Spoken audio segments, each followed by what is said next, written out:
We've got everybody in their seats. Wonderful. Your Majesty, on behalf of the U.S. Army Corps of Engineers, the Texas Gulf Coast Protection District, the Texas Journal Land Office, Texas A&M University, and the entire Coastal Texas program team, I certainly would like to welcome you and all of our esteemed guests here today. We're honored that you can join us, and please pass on our regards to His Majesty, and hopefully he's feeling better. Nothing worse than not being well in the middle of the summer. I'm Major General Butch Graham, and I'm with headquarters of the U.S. Army Corps of Engineers. The Corps of Engineers and the Netherlands Ministry of Infrastructure and Water Management have had a strong, successful partnership for many, many years. This partnership has been critical to water resource projects in the state of Texas and across the United States. This work has indeed not just delivered projects, but it's improved the overall science of coastal storm protection. We look forward to continuing this collaborative partnership as certainly this project moves forward. Ma'am, I was on the Mississippi River last week looking at ways that we're working to keep the Mississippi River from moving around. And I was looking at some of the history of the river, and back in the 1860s, we were really struggling to get ships into the Mississippi River because of all the sand that accumulated at the end. And there was an American engineer named James Eads that crafted a plan to take willow trees and to weave them together to make a jetty, which pushed the current through and kept the sand from clogging up the river. And when I was reading his history, somebody asked him, hey, where did you learn how to do this? And back in the 1860s, he said, the Dutch taught me. So this partnership on us learning from our Dutch partners goes back hundreds of years, and we certainly treasure it. So before we start the panel discussion, I'd like to take just a few moments to introduce all of our partners. Okay. Over here, I'm going to start on the right-hand side. We have key members of the Army Corps team, and I'm just going to ask you to raise your hand for the Army Corps team. All right. Very good.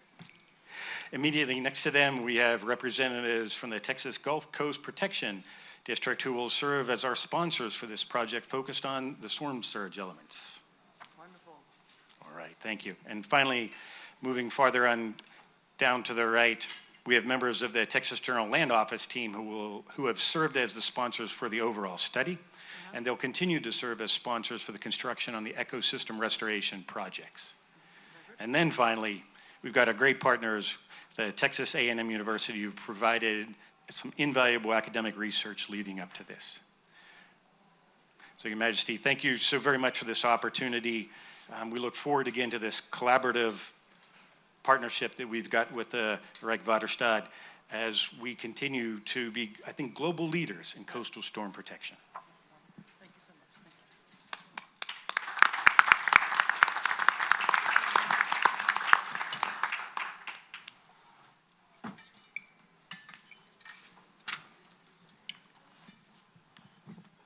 Thank you. Give me a hand. That'll help. Okay. Your Majesty, ladies and gentlemen, I think first of all, I'd like to thank the Army Corps for your excellent program, not only today, but also yesterday. During our field trip yesterday, I learned once more that in Texas, everything's just a little bit bigger than what we are used to in the Netherlands. There's one exception though, and that's the Dutch Maaslandkering, which still is, until today, the biggest and most innovative water barrier in the world. But, and when you're standing next to it, especially when it closes, you feel really, really small, that big it is. But here in Texas, today, you're considering about building not only one, but two Maaslandkeringen, and that's very impressive. It's a very impressive project, and I think it's unique in the world. And it's significant for the challenges ahead for the Texas coast. Let me shortly introduce myself. My name is Jaap Slootmaker. I'm the Vice Minister of Water and Soil at the Ministry of Infrastructure and Water Management in the Netherlands. And that means I'm responsible for the national water management policy. And before that, I worked for a long time at the Rijkswaterstaat, so I have a little bit experience with national policy and local implementation. And I'm very proud to be here with these Dutch participants.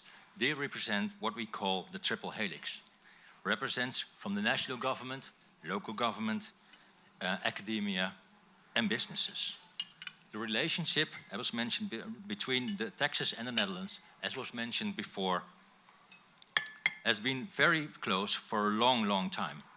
Most of you visited the Netherlands already multiple times, but most recently the study trip in June. And I would like to thank the Texas participants for participating the study trip last June. During the annual Ice Storm meeting, also in June, a lot of agreements were made with the US Army Corps, with Texas A&M, and also with GLO and GCPD. Some examples are worth to be mentioned. I think one important thing is joint design. The US Army Corps and Rijkswaterstaat and Ice Storm will participate in each other's design teams. On the one hand, to share lessons learned from management, maintenance, and operational deployment in the design process. On the other hand, to obtain knowledge of new design methodologies, such as adaptive design with a view to climate change. Something we like to gain knowledge about in the Netherlands. The US Army Corps shared a draft research agenda at the Ice Storm annual meeting on practical, tactical, and a strategic level. In the Ice Storm content and in collaboration with Rijkswaterstaat, we will work together on this and share research wishes. And I think that's also a very important way of collaboration between the two organizations. But today is about more a broad way of collaboration. The Netherlands likes to work in the triple helix configuration, which includes government, governments, academia, and also the businesses. We'd like to share knowledge and learn from each other. The Netherlands has always been good in protecting itself by water management. And the United States has always been very good in emergency management after the disaster. The multi-layer approach, we can learn a lot from each other. So we have a lot to talk about, and I'm looking forward to this roundtable and the conversations. And I'd like to give the floor now to Mr. Michael Braden. Thank you very much.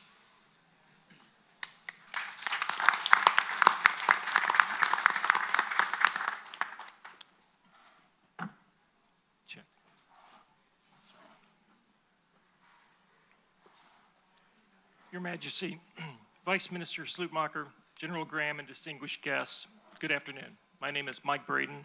I'm with the U.S. Army Corps of Engineers, Galveston District. I'll provide a brief update addressing the value to the nation of the coastal Texas region, the threat to that resource posed by storm surge, and the plan to mitigate that threat. The coastal Texas region, shown here, with over 350 miles of direct exposure to the Gulf and another 3,500 miles of tidal areas. It's home to a large and diverse population, including the city of Houston. It is the economic hub of the U.S. petrochemical industry and supply chain. It is also a strategic import gateway for renewable energy products, and a multifaceted environmental resource serving recreational needs, marine fisheries, and habitat for endangered species. Risk reduction benefits provided to this region serve a significant socially vulnerable population, as indicated here. Its energy resources and distribution have fueled the economic development of the U.S. for over a century. And its value is still recognized with over $100 billion of new infrastructure invested over the last decade. It's an integral part of the U.S. supply chain and a key asset in exporting resources to our international partners, with the Port of Houston representing the single biggest link of that supply chain. In fact, the only larger node is the aggregate capacity of the remaining Texas ports. Together with the Port of Houston, coastal Texas represents 25% of the overall U.S. deep draft capacity. 25? The threat. The Galveston hurricane of 1900 devastated the region with an estimated 6,000 to 12,000 fatalities and remains the deadliest natural disaster in U.S. history. The community, state of Texas, and U.S. Army Corps of Engineers quickly responded with a bold engineering solution to construct a massive seawall and raise 500 city blocks to better protect its citizens and began the rebuilding of Galveston.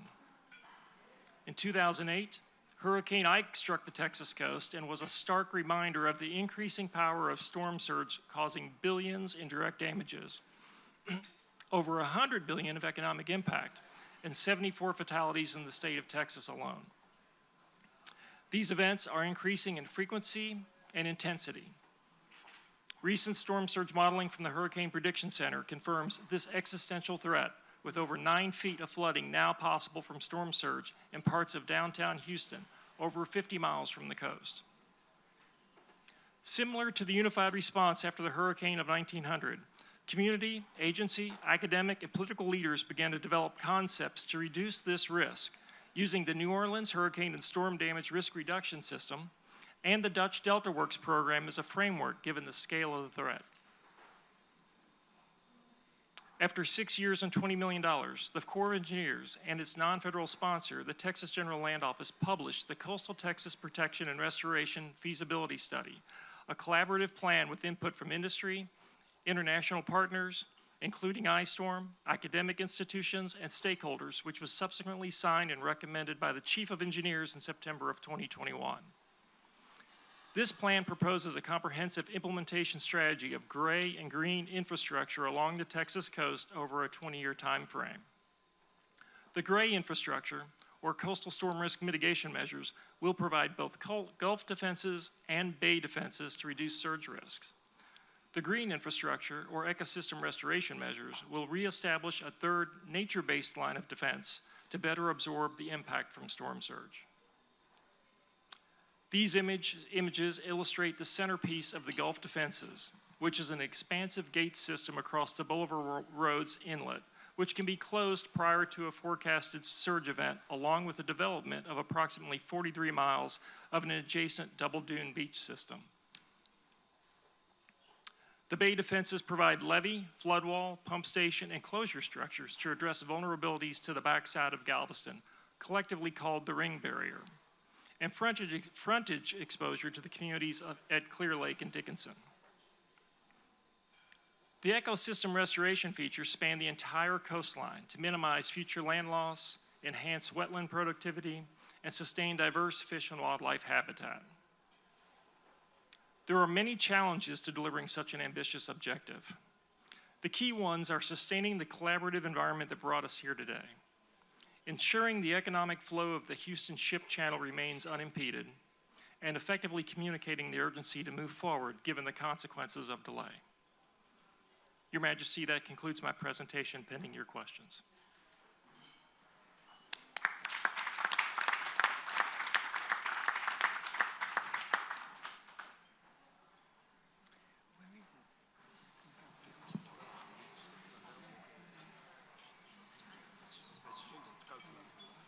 I'm Tony Williams with the Texas General Land Office. We're working with the Gulf Coast Protection District to implement the Coastal Texas Study. I'm Nicole Sundstrom. I'm the Executive Director of the Gulf Coast Protection District.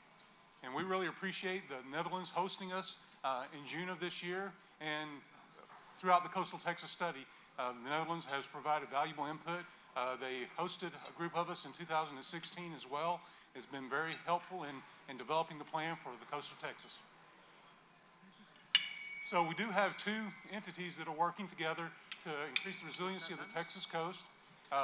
The Gulf Coast Protection District will be responsible for the hard infrastructure associated with protecting the Houston-Galveston area, and the GLO will be responsible for implementing the ecosystem restoration as well as the storm surge protection down in South Padre Island. But we will be working hand in hand to implement a unified plan to increase the resilience of the Texas coast. GCPD was formed a little over a year ago. The GLO is actually older than the state of Texas, been in place since 1836, but we work closely together to increase the resilience of the Texas coast. So as Tony said, the Gulf Coast Protection District was created just about a year ago. The district's territory is 5 counties. It's almost 5,500 square miles, so it's large territory, and we also have almost 6 million residents. The purpose of the district is to serve as a non-federal sponsor for coastal Texas, but also for the Sabine to Galveston projects located in the district. Upon completion of the projects, the district will operate and maintain them. And another piece that you'll hear about later is the funding. The district is responsible for 35% of that cost. So the General Land Office, like I said, is a state agency. We're responsible for managing coastal public land. We're responsible for implementation of several state and federal statutes that protect and manage coastal natural resources. And we worked with the Corps of Engineers on the Sabine to Galveston study that is resulted in the projects being funded now, and the Coastal Texas study, which we're hoping to be authorized very soon. And we're also the lead agency for the Coastal Resiliency Master Plan. That is a state effort that was started about the same time as the Coastal Texas study and was actually worked hand in hand with the Coastal Texas study to identify multiple ways to increase the resiliency of the Texas coast. Like I said, the GLO will be the non-federal sponsor for the ecosystem restoration, which provides multiple benefits as well as the storm risk management, which will be a beach and dune system in South Padre Island. With projects this large, we do have some challenging considerations. Among those is funding. The district will be responsible for 35%, which in today's dollars is about $11 billion. In addition, we have environmental concerns to consider with the large coastline we have, and we'll be working to make sure that we have the most minimal environmental impacts possible. In addition, we want to make sure that we don't negatively affect commerce. And also there's sand sources will be needed. We're looking at over 40 miles of beaches and dunes for coastal storm risk management, storm surge protection. We have to have 50 million cubic yards of sand to build and maintain those beaches. So finding our Gulf of Mexico is not like the North Sea. We have very isolated sand sources, so we're working to develop those that will be as efficient as possible. Also, we want to maintain readiness because it's not a matter of if, but when the next storm hits coastal Texas. Thank you. Thank you.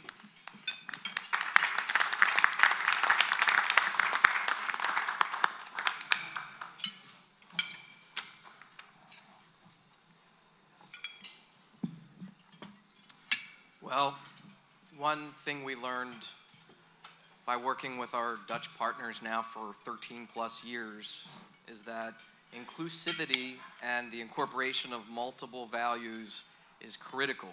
And that means systematically incorporating a range of disciplines, values, perspectives from a range of stakeholders. And it also means designing and implementing, in this case, a mega structure that doesn't just stop the water, but it is ecologically restorative. It is socially connective. It benefits the regional economy over the long term. And all of this is driven by a strong foundation of education and research. So that being said, there are lots of good ideas out there. And I'm going to call on my first panelist, Pete Dirk from Arcadis.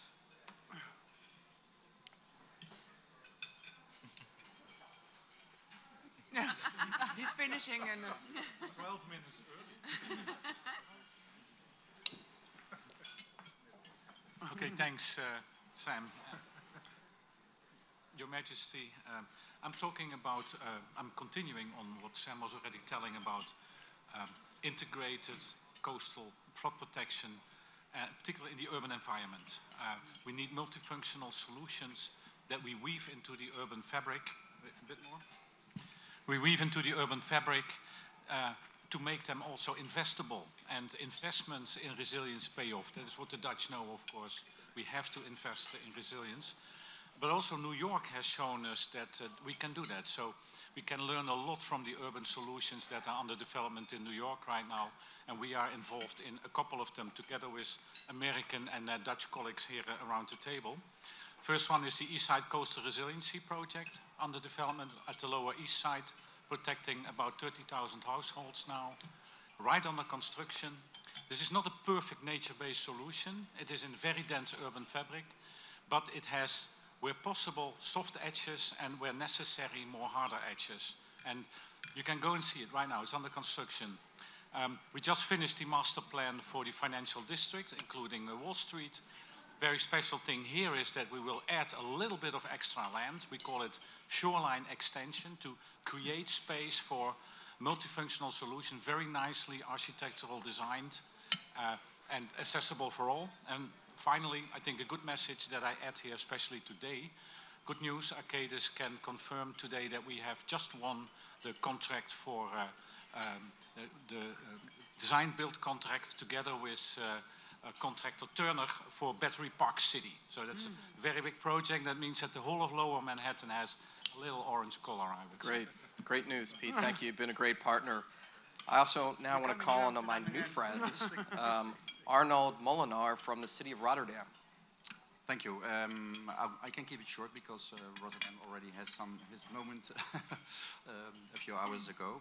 But I want to highlight two things. And one example is that Can you put your microphone a little bit closer? Thank you. So one example is what I would like to mention is the rooftop park in Rotterdam. Maybe some of you know it. It's a 1 kilometer mall. On top of it, a big green park, including the levee. So it's a real integrated way of working. And from the beginning, citizens have been involved. We learn from this. It can be done better, like we're doing with all the water square. So the design of the water squares is done together with the citizens. So they're not only participating, but we work on co-designing. And that's a real, I think, a good experience that we would like to share with you. Thank you very much. Now, from One Architecture, Matthijs Bouw. Your Majesty, Dr. Burks yesterday made for me a really striking comment to say we might even consider architects into the design of this project. And as Peter's already said, we've been collaborating with many engineering firms in Manhattan. You see some examples of great architecture here on the images. But I'd like to give you one more thought about why architects and landscape architects can be useful, because we are able to design these multiple benefits, but we're also able to communicate and through that bring stakeholders on board, get buy-in, and really help with efficient project delivery. And so it's not only placemaking, but also risk mitigation, project risk mitigation, that I feel that we have played a role in, that we've been successful with in New York City and other places. Thank you very much. And now I'd like to turn your attention to Dr. Kelly Burks-Copes, and also thank her for amazing leadership and really good, albeit hot tour yesterday. Sorry for that. Actually, I think Tony's supposed to go first. You're right, Tony Williams. Tony My mistake. So when the initial proposed plan for coastal Texas was released, it included a levee and flood wall system down the middle of Galveston and Bolivar Peninsula. And it included also an ecosystem restoration beach and dune project. During our public meetings and written comments, we got hundreds, maybe even thousands of comments opposing this. The levee divided neighborhoods, it kept some people out, it impacted the business. And so really the process worked well. We got the public input and were able to enhance the beach design, put more of a beach out there, and add in a double dune system and increase the height a little bit to accommodate the public comments and move the protection from a levee and flood wall system down to the beach. So it really is a perfect example of how the public input process worked, and we're able to adjust the plan accordingly. Thank you, Tony. Sorry for skipping you. And now to the infamous Dr. Burks. The infamous, I love that. So make no mistake, this plan is going to be embedded within an urban environment.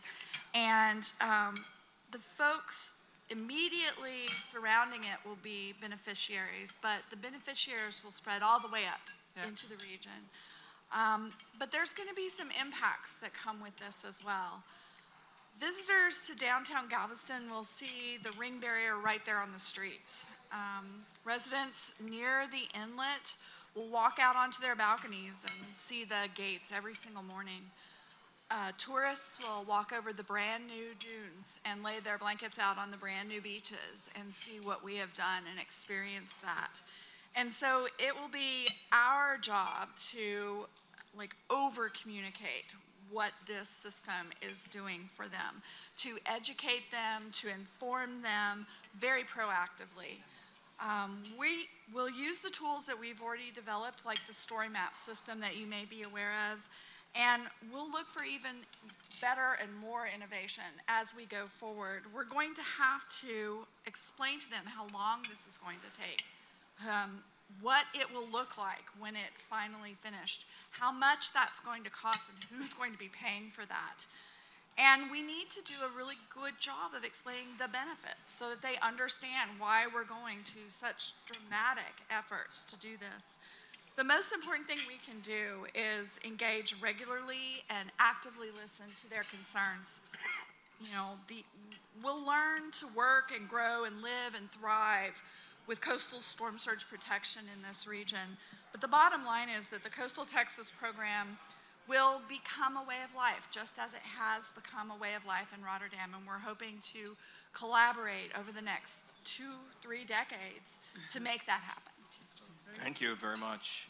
Now I'd like to call on my colleague from Texas A&M University, Dr. Yoonjong Lee, who is managing and leading our research and education program from the university side. And I know she's very modest, but her work and her leadership is a real testament on how to bring together so many different disciplines, backgrounds, and values towards a single goal. Dr. Lee? Thank you. Over the last decade, Texas A&M and our Dutch partner institutions have dedicated our efforts to address coastal resilience issues from an integrated perspective. So incorporating various aspects to the project is critical to understanding and solving the problems.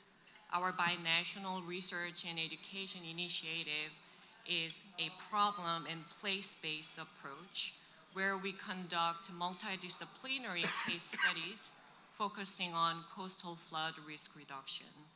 So far, our researchers and students have looked at the problems with a variety of lenses of disciplines and have resulted in numerous scientific findings and valuable policy implications that help us understand our key stakeholders and represent their interests. Thank you. So well said. I'm a big admirer of your work. We now have 8 minutes to have a panel discussion. If you could please raise your hand if you'd like to speak, except of course Your Majesty can speak whenever, so that we can have an orderly discussion for 8 minutes. Any comments from any of my colleagues at the inner circle? You're all talked out. I could talk forever, as you can see.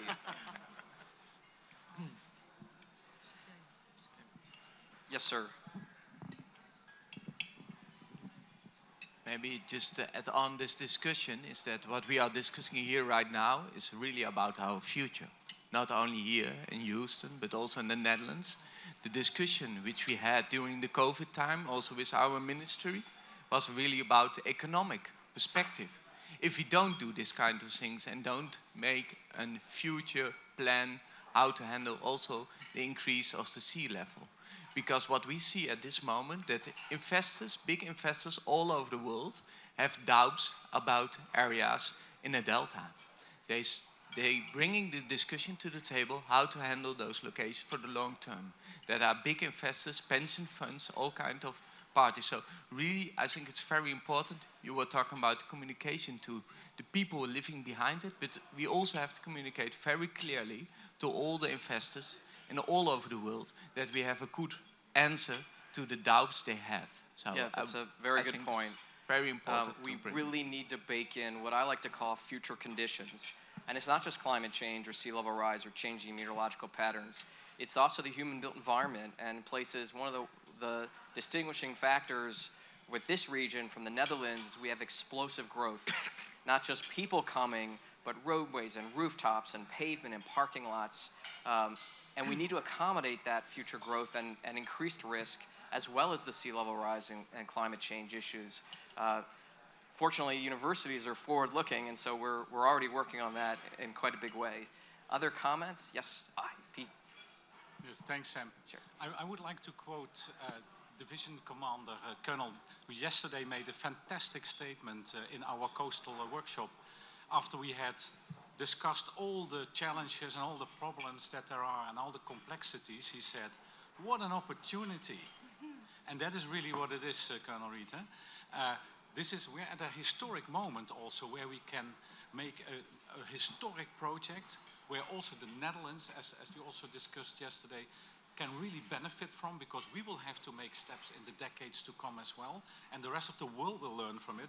And all of us, I think, should be, well, thrilled and challenged to be part of that opportunity. It's also a big responsibility, but it should also be a lot of fun, I think.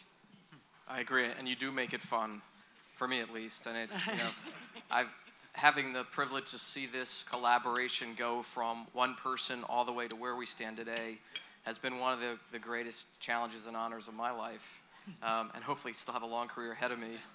Anyone else want to chime in? Thank you, Pete. Yes. Thank you. Your Majesty, it's easy to focus completely on the technical side of the immense challenge you're undertaking, but I think there's something very impressive going on here, is that you're also laying the foundation for social well-being and stability. And I think that's a really nice combination that you're making here. So apart from the technical challenges you're focusing on, you're also tackling a very important topic that will guarantee a stability for future generations. Great comment. In my own, what's considered highly technical work, I've learned one thing, that all these projects are as much about people as anything else. And the people need to take the precedence. And so I really appreciate your comment on that. It's impressive and inspiring. Anyone else? Dr. Lee. If I may, I wanted to add one more aspect of education. So when we talk about stakeholder engagement, we also talk about not just the students in academic universities or college, we also talk about the students in the community, because they are the next generation of people working on this long-term project, and they will be the people that we have to convince.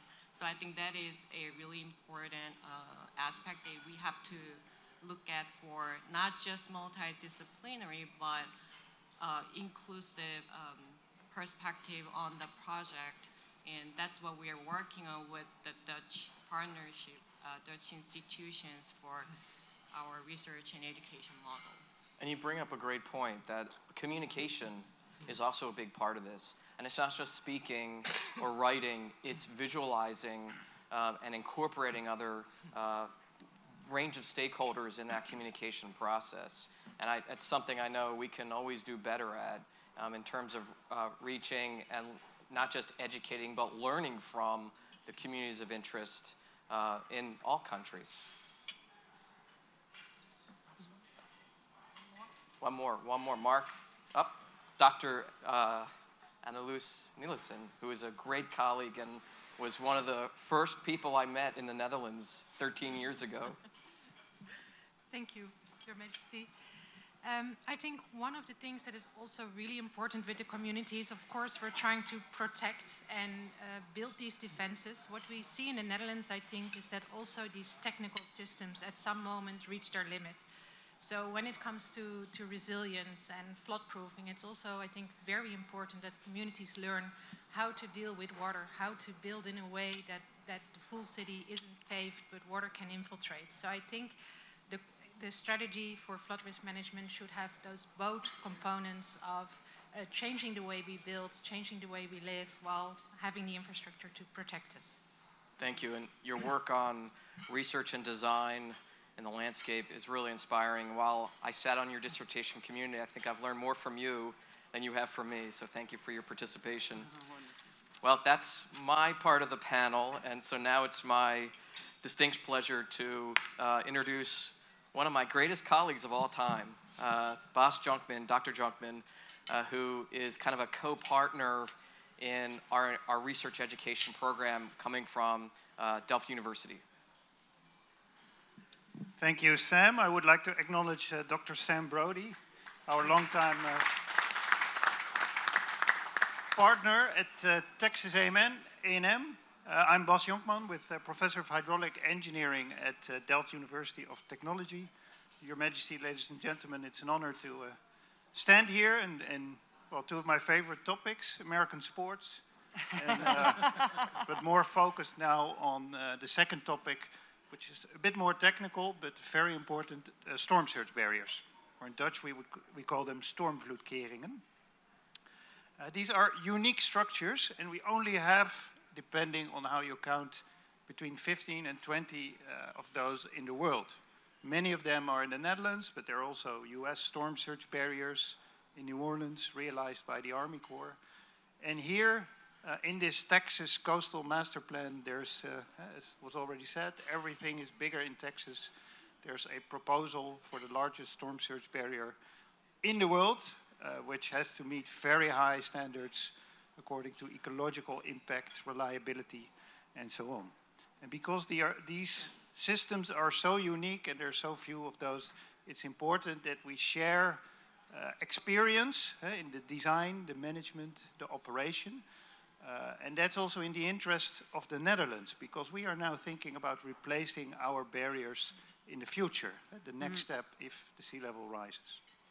So I'm sure we'll have an intriguing discussion on this topic. And I would also like to call out the mini introductions, as we call them. And I would like to invite Dr. Das from the Army Corps, hydraulic specialist, to give his short introduction. Your Highness, we have, so in many ways, I think we can advance our shared knowledge in barrier design and constructions through our future collaborations. As you know that surge barrier design and operations are very challenging and very unique to specific sites. There are only limited number of barriers around the world, and of course, US Army Corps of Engineers, and it certainly can take the credits of being the forefront of design, constructions, and operation of such large barriers around the world. Specific to coastal Texas barrier, we have many design and construction challenges, as well as operational challenges in the future. Design challenges could be defining the constraints, as we have large waves and sea level rise. We have also environmental issues. And it will be also one of the largest barrier in the US, which we can take credits. And it needs to be constructed in a deep foundations with very soft clay, so that we have many challenges in this respect.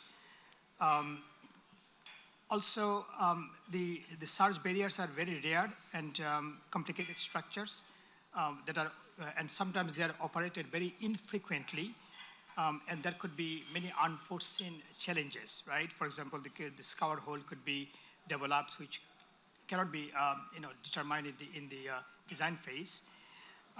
Examples could be, the other could be like, which can be threaten the structural integrity, and also how you trigger the barriers, also another issues, and how we adapt those in the sea level rise conditions. These are all the challenges that we see, and these lessons learned are important and must be shared through collaborations.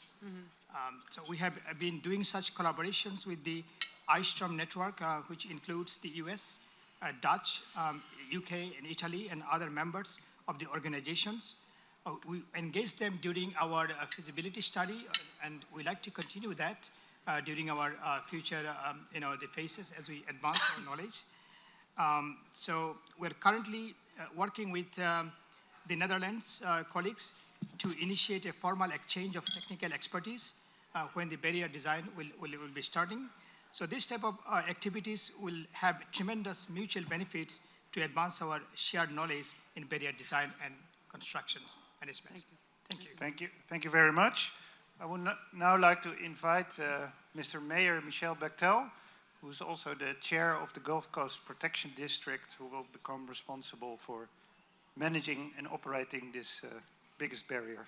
Thank you, Bas. The Gulf Coast Protection District is responsible for the non-federal share of the project. The cost share during design and construction is 65% federal funds, 35% non-federal. During or upon completion of the project, it's 100% on the non-federal sponsor. The project cost in today's money is approximately $30 billion, which equates to $19 billion on the federal side and $11 billion on the non-federal portion of it.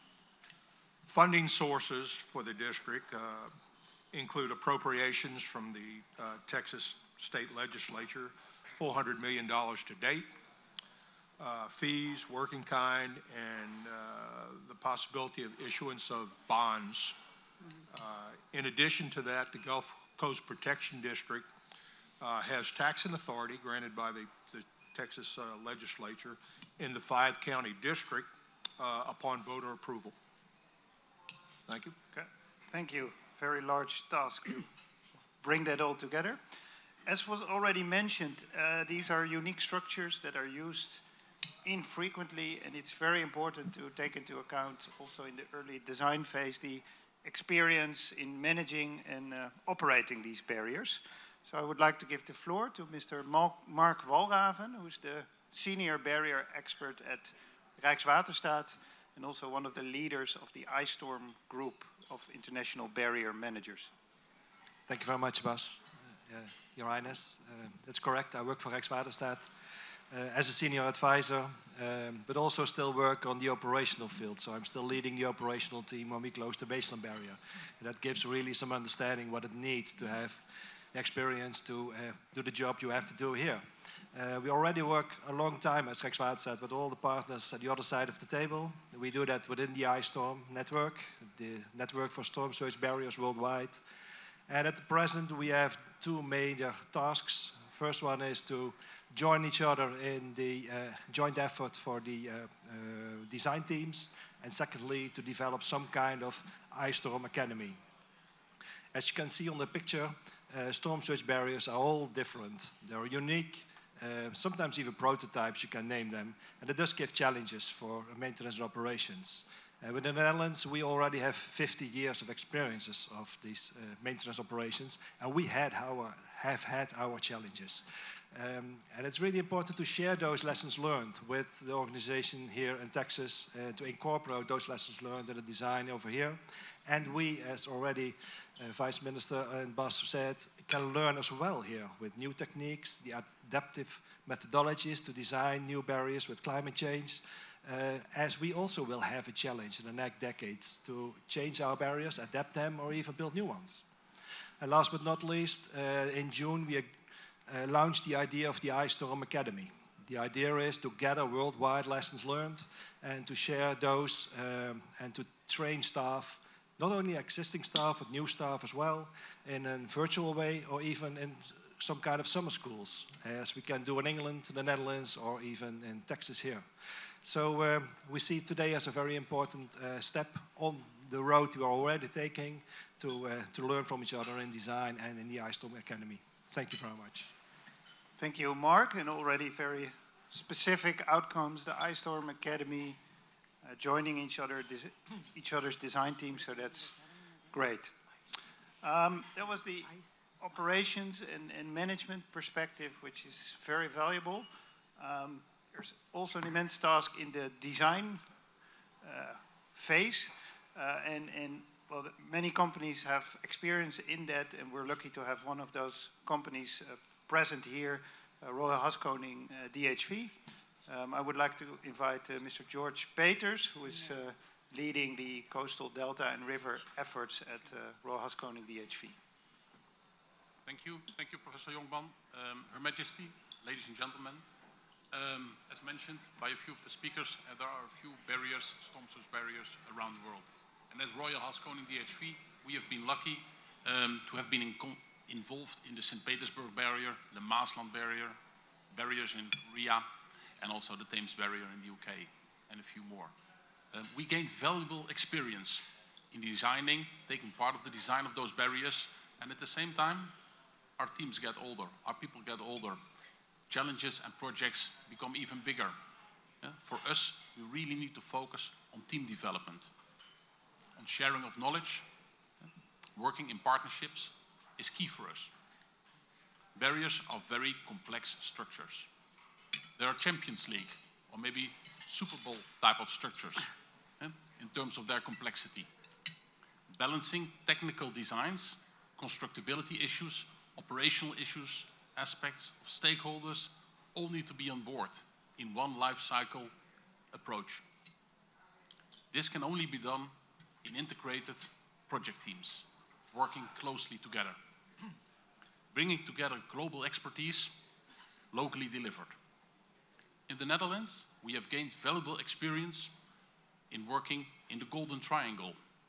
In this triangle, Rijkswaterstaat, knowledge institutes, and private parties, consultants, and contractors worked closely together, combining their strengths, sharing challenges, risks, and ownership.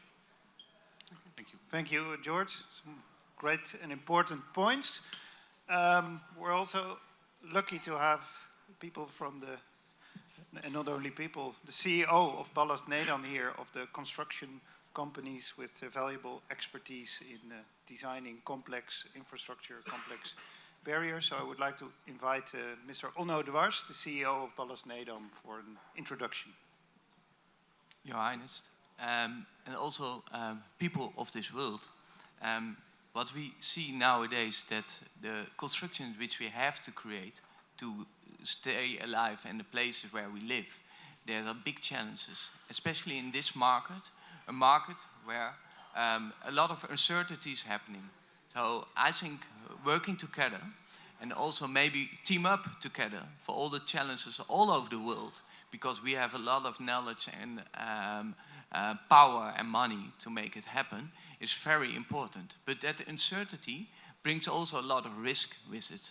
And the biggest risk is that those projects are not created in time and fast enough. So I think working together on the knowledge, how to team up, will be a very important one.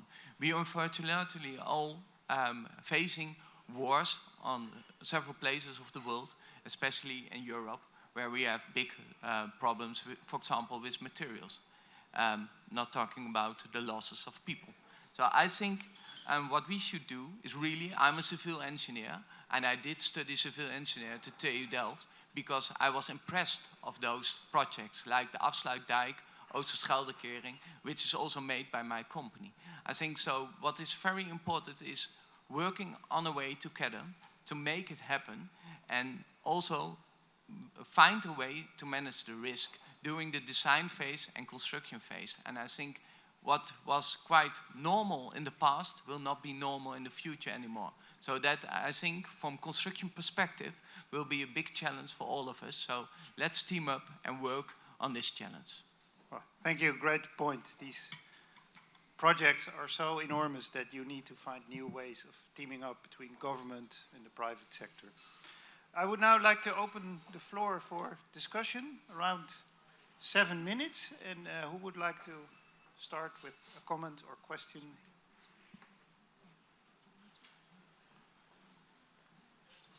Yeah, Maurits den Broeder, one of the, Van Oort. Your Majesty. So we talk about the Golden Triangle, the triple helix. I think it might be valuable here to explain why it works and what happens if you apply it. What we get and what we have in the Netherlands, what benefits us, is a community of practitioners that start to speak the same language, that start to understand each other's problems and each other's inefficiencies. And it really enables everyone around the table to start to help solve each other's problems. And that drives down cost, it increases innovation. And that, I think, is an important element of this triple helix, Golden Triangle. Give it another name. The crucial thing here is that we start to speak the same language and really think with each other towards solutions. Yeah, great point. And I think seeing the discussions yesterday, where also at the Army Corps, where we worked together, and also the Army Corps was very interested in innovative ideas from all over the world, from all kind of parties. I think that's a very good basis. Who would like to follow up on the storm surge barriers. Maybe Rob, you had a great presentation yesterday on all the R&D needs and the innovation needs. You can give a brief comment on how you see that related to the storm surge barriers. Well, I think, hearing everybody say, talking about collaboration, that's really where we're at as well. This is too hard for any one of us to do alone, right? So this session, I think the fact that, we're talking about design and everybody's talking about relationships instead, really resonates with the Corps of Engineers. It's going to take the whole world to build this project, and we're setting up a framework to do just that, especially thanks to, Mark and all his help over the last 6 or 7 years doing that already. Great. Piet, Dirke, Arcadis? Sorry again. No, sure, go ahead. I think George made a very good remark also. We should not forget we're getting older, and we need the whole world, and we need to collaborate, but we will also need new people, a new generation. The battle for talent also counts in this profession. It will be very hard to get enough good people together for this. So collaboration is key, but we also need this collaboration with the universities and the research institutions to generate new talent, and we have to make this profession also attractive. And that, let's say, that inspiration and that enthusiasm that we heard yesterday from Colonel Reed, we have to bring that over somehow to a generation that is maybe not even aware of these challenges and opportunities that there are. So it's also a call for action to make sure that we jointly win and fight that battle for talent. Yeah. Well, great point, also very close to my heart. Educating the next generation of civil engineers, planners, experts. So I think given the needs, we also need to scale up those efforts. And also the iStorm network and the iStorm Academy will be important in that respect. Mark? Yeah, if I can add something, I really agree to this. I was very happy in June event in Rotterdam that some younger people stood up and they asked if they could form the iStorm Next Gen. Not knowing what it will be and what the definition actually will be. But some younger people that feel the heritage, that they have to bring this cooperation forward. So already people from companies, universities, and abroad of the world, and the government already started to find out their own way in bringing this cooperation one step further. Yeah, thank you. We still have time. Yes. Dr. Brody. Yeah, sorry for perhaps over speaking, but I think it's important to introduce the point that we need to think regionally. We need to think about ecosystems in all of our designs.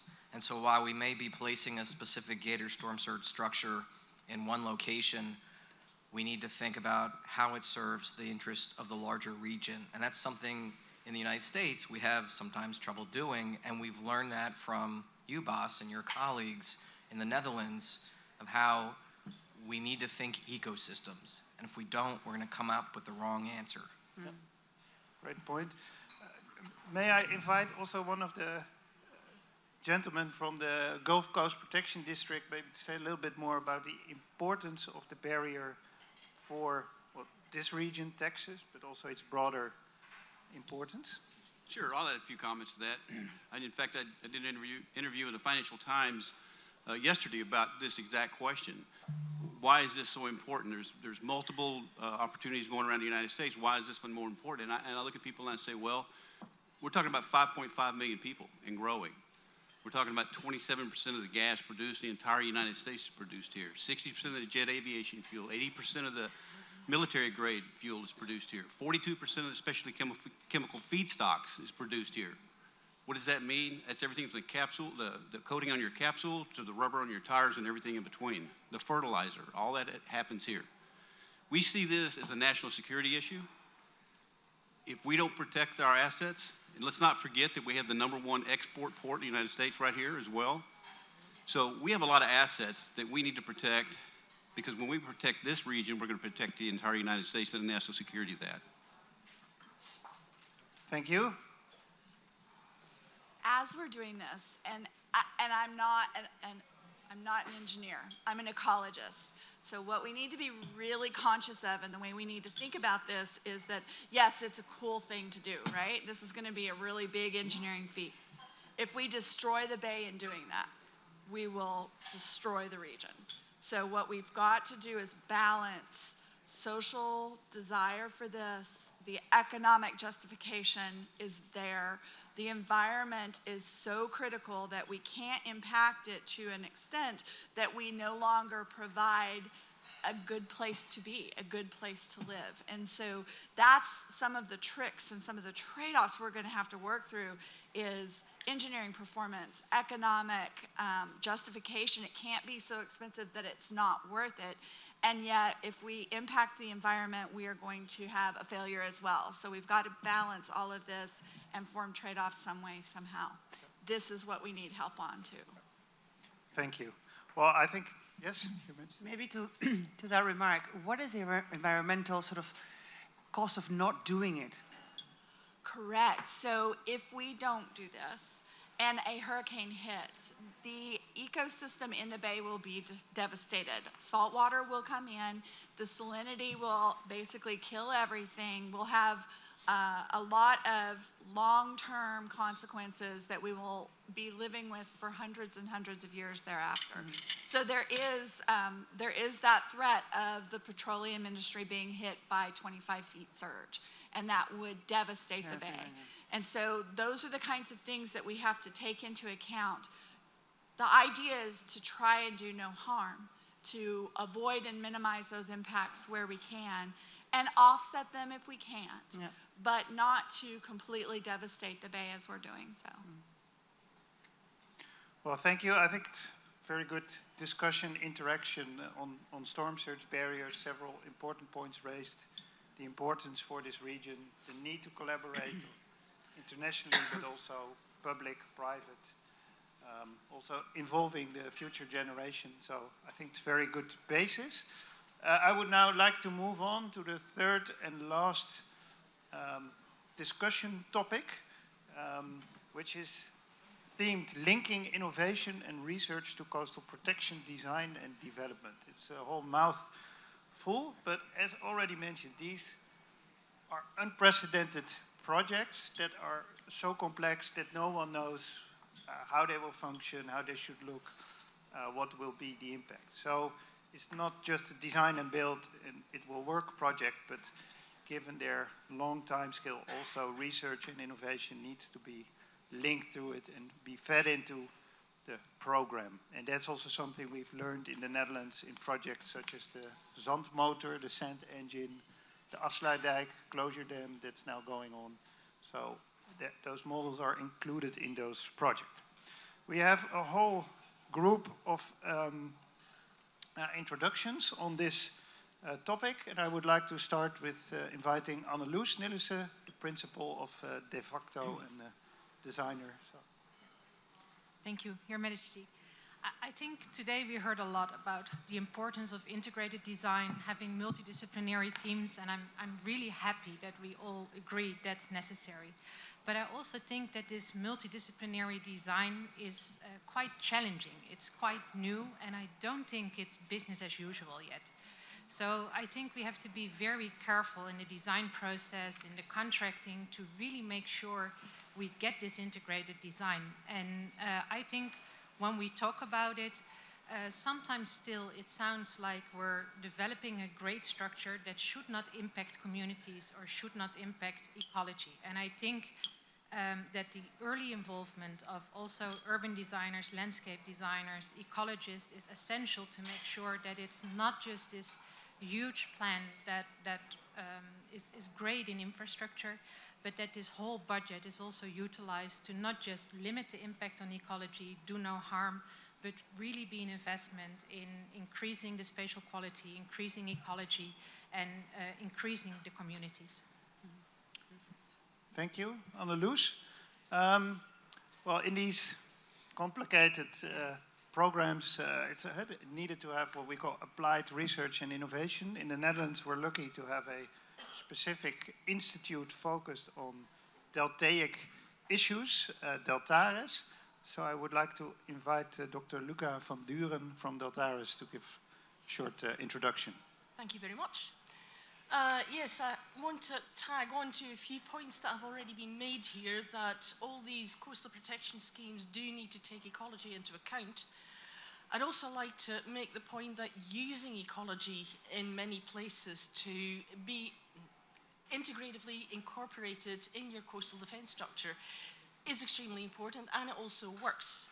I'm not entirely sure whether you can talk about innovation here, because in the Netherlands it's something that's been used for over 1,000, actually over 2,000 years. So innovation is maybe, yeah, a bit of a cheek here, but it is certainly a way of helping to your sandy coast to accrete sediment and help the coast grow with sea level rise. And so not only protecting nature, but also using natural forces is a very important way forward, I think. A great point. I think building with nature or engineering with nature, as it's often called within the core, is really a shared interest. I would now like to move to Dr. B. Kothuis to give an introduction. She's with the Netherlands Business Support Office, and she's much more than that. She's the spider in the web, also with the academia. And she has a challenge, is to give an introduction and keep her own time. So I wish you good luck. Thank you, Bas. Your Majesty, this topic is about collaboration. And as a design anthropologist in the water world, my quest is to bring together people and design for flood resilience. And in that respect, I want to emphasize the importance of the composition of our meeting here. It's the full triple helix that is present. Governments, companies, and academia. That's very special. And this group of people is not only present, but they are very actively involved also. The inspiring energy that we experienced yesterday during our tours of Houston and Galveston underscores that it is the desire and also interest of every entity around this table that this full triple helix remains engaged and finds ways to work together and create grand, fruitful, and sustainable designs for flood resilience. And to create great designs, we always talk about engaging stakeholders, but we shouldn't remind we are all stakeholders as well, very engaged, by the way. So your royal visit gave us the opportunity to come together in such an all-encompassing way. And we see the spirit for cooperation both yesterday, today, still around all this table. So let's seize this unique opportunity to advance with a unique transatlantic cooperation. Thank you, B. And as mentioned, I think the involvement of the companies that are not following nice inventions from other fields, but are really creating them and driving them, is also important to underline. And in that respect, I'm also happy to invite Mr. Maurits den Broeder from Van Oort. And Van Oort is one of the leading companies in the EcoShape consortium that has also built and is now following the sand engine. So. Thank you, Bas. Your Majesty. So I work indeed for a contracting company, so I'm going to be a little bit cheeky and be very practical and simplify life a little bit. We notice, we experience that to bring in R&D and innovation into projects, you need an action-driven agenda. And you also need a certain level of intellectual infrastructure in place to make that happen. And I'll give you an example of about 9 years ago on the Dutch coast. So a number of weak links were identified by Rijkswaterstaat, and a conscious choice was made to tackle them all at once and to allow the full integration of hydraulic engineering, spatial planning, ecology into that one example. And it's resulted in a scheme that basically protects the coast by fortified dunes and all sorts of other ecology measures.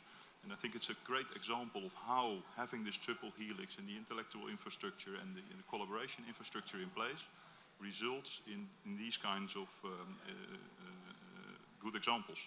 So what would be great to have here is possibly something like we have between the Netherlands and Curaçao. Is like a living lab, an agreement between relevant parties where we just trial things, create opportunities to put innovation into projects and just see if it works. And that's really something that I think will work in this environment, because I noticed it's very clear from the last few days, we are talking to like-minded people. Yeah. Also very good points, and indeed jointly working on pilots and then being able to scale up. Risks and uncertainties were mentioned several times, and the main risks and uncertainties are in the things that you cannot see, that are often in the soil. There's a lot of that's critical soil information and foundations for these mega projects. And in that respect, I'm happy to invite Mr. Mark Heine, who is the CEO of Fugro. Yeah, thank you, Bas, Your Majesty, distinguished guests. For everything that needs to be built on this planet, you need to understand very well the geodata, and that is all the data that is related to the subsurface and the surface. Without that, you cannot manage the risk, as Bas just said. And that's exactly what we do in Fugro. So we collect that information, and which is critical for anything that is built on this planet. It doesn't really matter offshore or onshore. It's our view, talking about data, that we want to build a digital twin of this world. I think that is very important, the digital twin that should be of the surface. And there are plenty of companies building digital twins of buildings, building information management systems, but digital twin of the subsurface is as important to know lifetime and also manage the lifetime of assets in a responsible manner in the future. Also using that data throughout the whole lifetime of the asset, just simply in the maintenance periods, but also eventually in the decommissioning.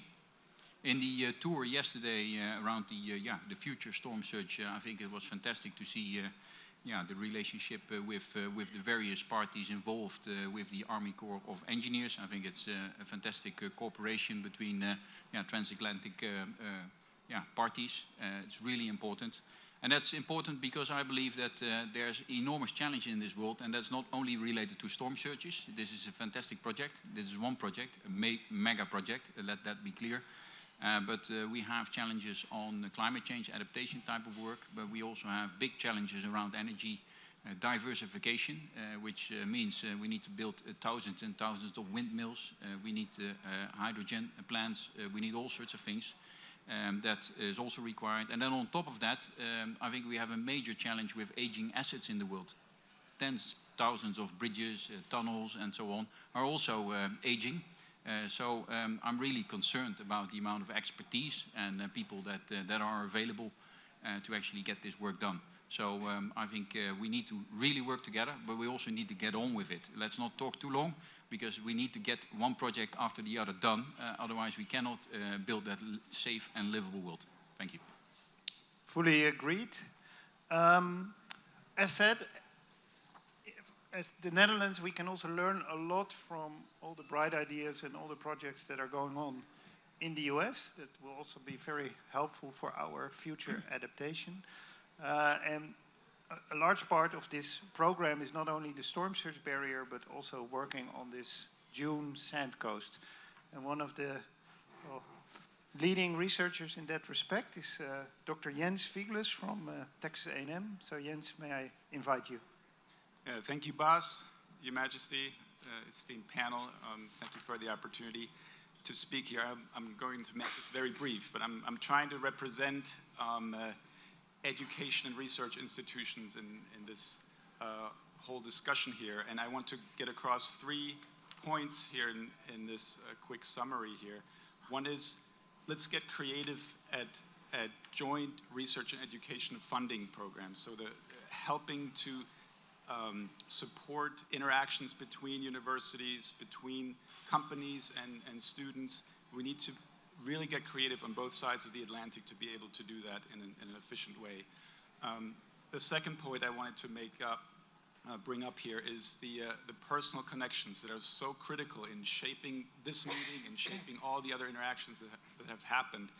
It is critical to keep doing these, especially after we've been through COVID, or still are in some extents. Meetings like this and others, I think, are crucial in forming personal relationships that then grow to collaborations and lead to innovation that we need for not just this mega project, but many others as well. And then the third point I want to drive home really forcefully, and it came across in several other remarks as well, is create excitement and communicate it to the next generation. I've heard so many comments yesterday on our bus tour from folks working at companies like, we need people. The Army Corps will need a tremendous amount of workforce of young people that are in middle school right now, in high schools, We need to get them excited and communicate that excitement about these type of projects. And it's an old topic to protect against flooding, but without the innovation of those young, problem solvers, it won't happen. We'll have trouble just finding people to work on it. So thank you for the opportunity to share those points. And yep. Thank you, Jens. And maybe next time when we have this formal round table, we can have another ring with really young generation, younger generation. Great idea. I would now like to give the floor to Rob Thomas, who's a driving force in the research, development, and innovation efforts at the U.S. Army Corps here in the Galveston district. Thanks, boss, Your Majesties. When we started to explore the needs for coastal Texas back in 2015, we realized that the scope and scale was really the biggest, most complex in U.S. history. So we started then to drive research and development programs to help prepare our teams and technology to deliver a better project. The first thing we did was to create a coastal science and engineering collaborative. That's just a framework that, it's the triple helix you've heard about here already. We're doing the same thing. We also reached out through the iStorm network to engage Rijkswaterstaat and other members of the network, the iStorm network, to integrate international storm surge barrier expertise into our delivery plan. And those relationships are really central to the plan you saw Mike present earlier. They helped us form it. Moving forward, our plan is to drive innovation through a phased approach that is fully integrated into our delivery program. So as soon as the program's funded, we'll implement a contract acquisition strategy that lets us easily fund development of critical research and development needs in line with the planned delivery schedule.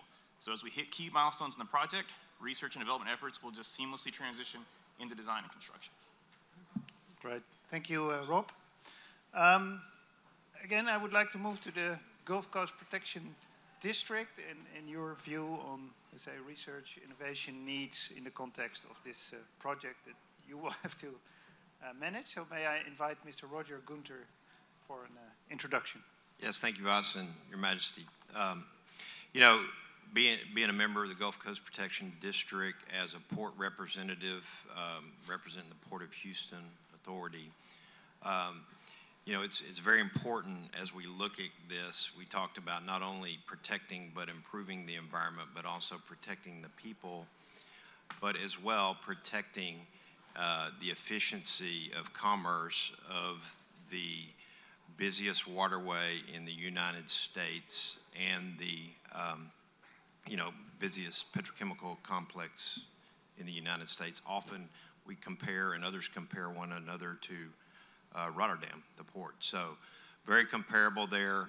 We look forward to this. I like the collaboration here and the experience and the shared knowledge, because we have experience working on things that are important, like you see the gates on the wall, on the posters, to make sure that we have all of the stakeholders involved to make sure that we have preserved our commerce in our channel for many years to come. You've heard it from the beginning. This is the busiest waterway in the nation, several ports along the coast, and we work together well with the U.S. Army Corps of Engineers, which, pardon my bias, General, it is the most important district in the United States right here, because this is where the action is for a lot of commerce in the country. Thank you. And indeed, similar to the Netherlands, Rotterdam port, crucial to also involve the port perspective. The final comment, introduction, is of course to the U.S. Army Corps of Engineers, and may I invite Dr. Burke Scopes for a final short comment. Thank you, Your Majesty. I didn't make a formal closing. I'm smiling because this is fantastic. This is exactly what we needed to start this, to kick this off. This is a next generational undertaking. It's gray infrastructure, it's green infrastructure. It's going to start with us old fogies, and we're going to bring the next generations along. My daughter will see this happen, and I'm so excited that you all have come all this way to talk to us about your expertise. I know that we are going to be able to afford you an opportunity to engage in design. We are looking forward to you bringing your expertise in operations so that we can build smarter and build better. And so we look forward to consistently, regularly getting back together and working hand in hand to bring this to fruition. And I really do thank you for making the time and coming over to have a conversation with us and help us get this off to a good start. Thank you, Kelly. Great closure of this round. We still have a few minutes left for interaction, discussion, questions. Who would like to make a point? Tony Williams. So we've talked a lot about the gray infrastructure in coastal Texas, but there's almost $3 billion in ecosystem restoration in coastal Texas as well. And there's a lot of opportunities there to innovate and find new ways to do that. I had several discussions yesterday with our Dutch colleagues on how they are working around the world on ecosystem restoration, and we need to make sure we have that same level of cooperation and collaboration on ecosystem restoration as we do on the civil engineering. Great point. Yeah. Yes, Onno Dwars. We had the privilege to travel through America this week. We also visited Silicon Valley. And in a way, they did make their job, I will use maybe the wrong word, but sexy. So they did make working on new technology very attractive for young people. So maybe Houston can be the Silicon Valley for safe coast structure engineering. So I think you have to create a very high ambitions maybe together, that we set the standard that high, that we want, in a way, in our collaboration, conquer the world by making good coast protections.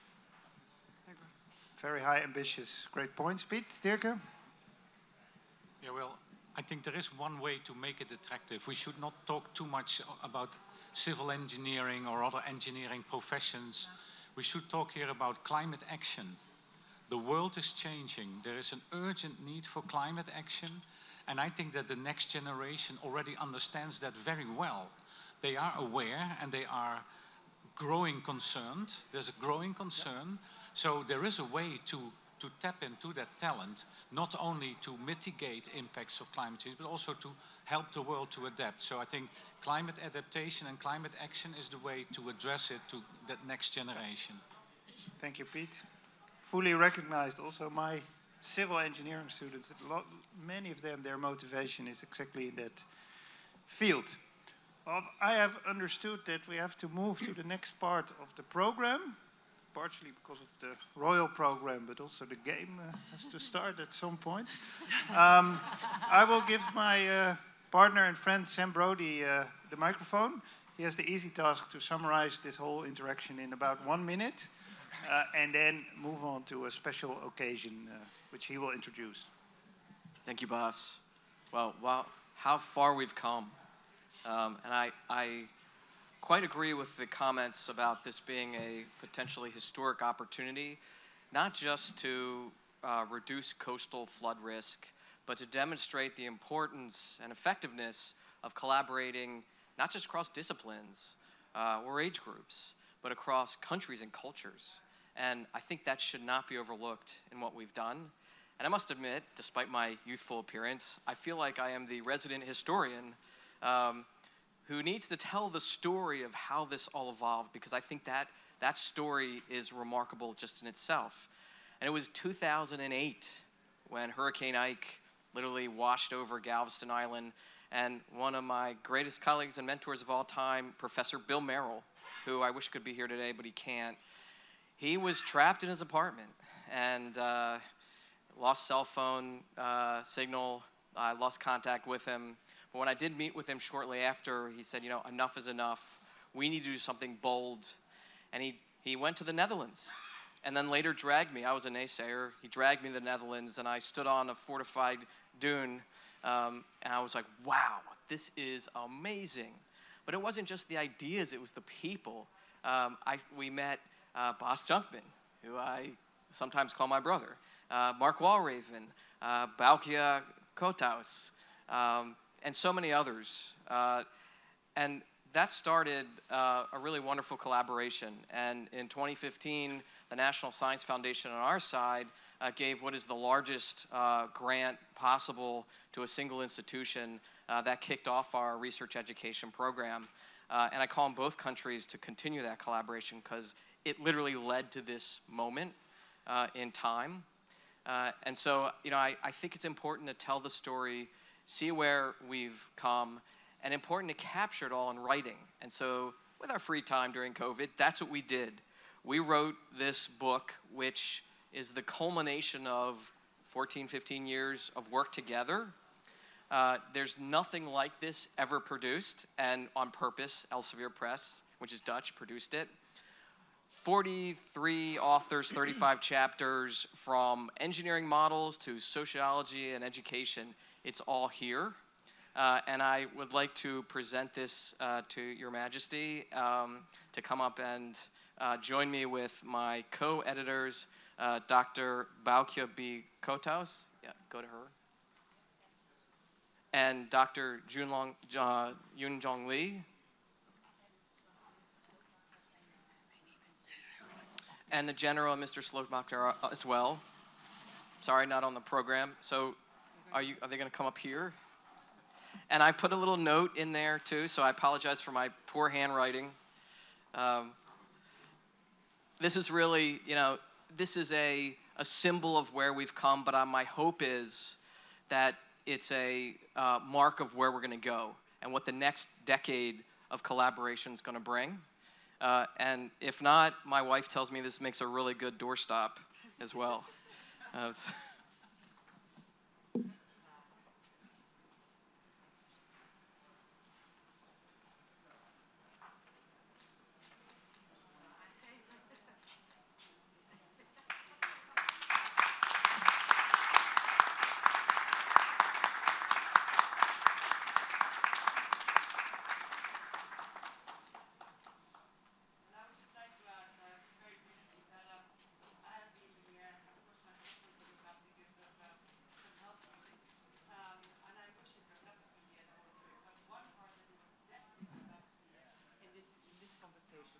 Many of you know, he's a water specialist, and I think he is actually becoming extremely, jealous that I've been here. And I've been trying to understand what everything that you have been saying. It's not my specialty, but after 20 years plus of marriage, I've been trying to learn some things about water and coastal protection. What has struck me is two things. It's not only the collaborative effort that needs to be done here to actually achieve success, but also the 30 billion plus that needs, you've been talking about protecting, economy, protecting people, protecting sort of traffic. But it struck me it's not only about a cost, it's an investment in social inclusion, in economic development, in environment, in producing talent, but also producing knowledge to actually help the rest of the world. We need you, so thank you very much, and I hope you continue this fantastic cooperation. Thank you.